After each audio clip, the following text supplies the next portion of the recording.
Welcome back to day 4. 100 horror films in 31 days. Kind of slowing up a little bit. I got in 2 films today. First up is another Val Lewton film, 1943's The Ghost Ship. Richard Dix plays this slimy, kind of creepy captain of a ship that the crew thinks is haunted. One of the crew members thinks that it's the ship's captain is just crazy. Really interesting atmospheric film by director Mark Robson. He didn't do a whole lot horror-wise. I think he did Isle of the Dead as well, but he was a prolific director. Won an Oscar for, let's see, was it Peyton Place? Yeah, Peyton Place. He won an Oscar.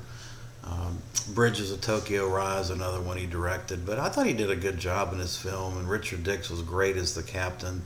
One minute he can be super self-effacing and charming and slick, kind of polished, and the next minute just evil, But he does it in such a friendly way that it's off-putting.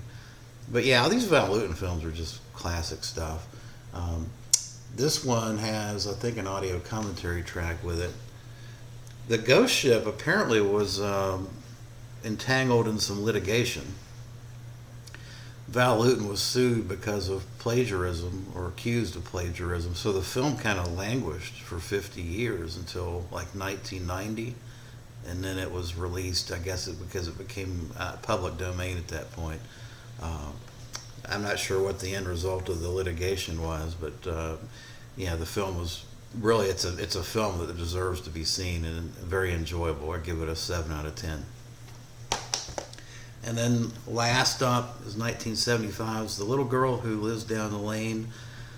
13-year-old Jodie Foster plays this 13-year-old girl that basically lives alone in this house. Her father is this poet who, a writer that's never home, and the town and the community starts to get nosy and get involved in her business with nasty consequences. Look out for Martin Sheen. A young Martin Sheen in this film plays this really swarmy kind of guy that he's the son of this woman that kind of runs the town, and he's got his eyes on her, kind of a pedophile type thing, and that's really adds a lot of tension and cohesiveness to the film that I enjoyed. It's Jodie Foster, I thought, did a great job in this, and this is definitely a good one. I give it a 7 out of 10. Much more of a psychological thriller. There's implied scenes in here, but there's a couple scenes in here that are more than just implied in terms of people getting offed. But a lot of the violence and the horror, if you will, is much more of a psychological in its portrayal.